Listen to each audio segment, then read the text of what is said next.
বাংলাদেশে জন্মগ্রহণ করে আপনি যে এখন পর্যন্ত বেঁচে আছেন, এটাই আপনার জীবনের সব থেকে বড় পাওয়া, এবং এটা আপনি বোনাস হিসেবে নিতে পারেন। এখনো যে কেউ আইসা তারপর আপনার পেটের ভিতরে ছুরি ঢুকাই দিয়ে আপনাকে হত্যা করে নাই, এটাই আপনার সৌভাগ্য।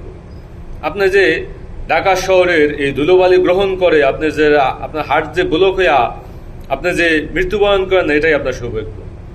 আপনি যে একটা হাসপাতালে বা ক্লিনিকে চিকিৎসা নিতে যাইয়া এখনো পর্যন্ত আপনার কিডনি দুইটা যে গায়েব হয়ে যায় না, এটাই আপনার জন্য সৌভাগ্য।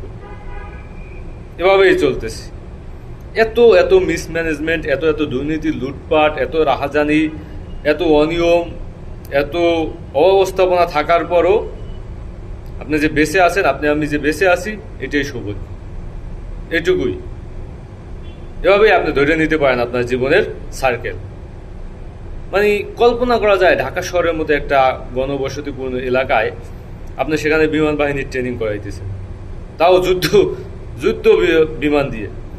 মানে যুদ্ধ বিমান, যে বিমানগুলা 1 মিনিটে কয়েক কিলোমিটার অতিক্রম করে, এরকমের ফোর্সের বিমান আপনি ট্রেনিং করাইতেছেন এই জনবহুল এলাকায়। তো মরবে না কি করবে? এটা তো মরবেই। ওরা তো মরে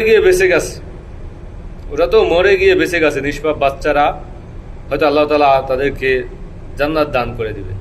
কিন্তু এরা যখন বড় হইতো, আরো বড় হইতো, এরা আবার কোনো না কোনো সময় আন্দোলন করত। সেই আন্দোলনে আবার তাদেরকে গুলি করে হত্যা করা হইতো। তো কি দরকার? এই যে আগে থেকে মারা গেছেন, তারা ভালোই করেছেন, এবং আল্লাহ তাআলা তাদেরকে মাফ করে তারপর জান্নাত দান করে দিবে। কি লাভ এই দেশে বেঁচে থাকে? লাভটা কি আপনি বলেন? বাংলাদেশে কত খালি জায়গা পড়ে আছে, আনাচে কানাচে, সেখানে নিয়ে যান, সেখানে নিয়ে তারপর এদেরকে বিমান ট্রেনিং করান। মানে ঢাকা শহরের ভিতরেই এখন পর্যন্ত এটাকে পৃথিবীর কোথাও সম্ভব? আপনি দেখাইতে পারবেন যে পৃথিবীর এরকমের জনবহুল এলাকায় তারপর তারা বিমান ট্রেনিং করায়? এটাকে আদৌ সম্ভব?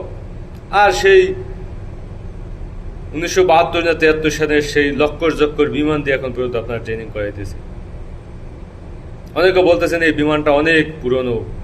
দেখলাম সাংবাদিক ইলিয়াস হোসেন, তিনিও সে জায়গায় একটা ইঙ্গিত করছেন তার পোস্টে, যে 1972 সালে নাকি বিমান দিয়ে এখন পর্যন্ত ট্রেনিং কাজ চলতেছে। আর কেনাকাটায় তো দুর্নীতি আছেই, সেটা তো বলার উপেক্ষাই রাখে না।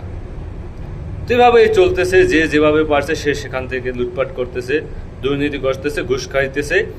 বাংলাদেশের মানুষের জীবনের কোনো তোয়াক্কা কেউই করতেছে না। দিন শেষে আসলে আমরা প্রত্যেকেই চোর, প্রত্যেকেই বাটপার। সুযোগ পাইলে আমরা যে যেখান থেকে পারি সেভাবেই মারিয়ে দিই। এটাই হলো আমাদের ক্যারেক্টার।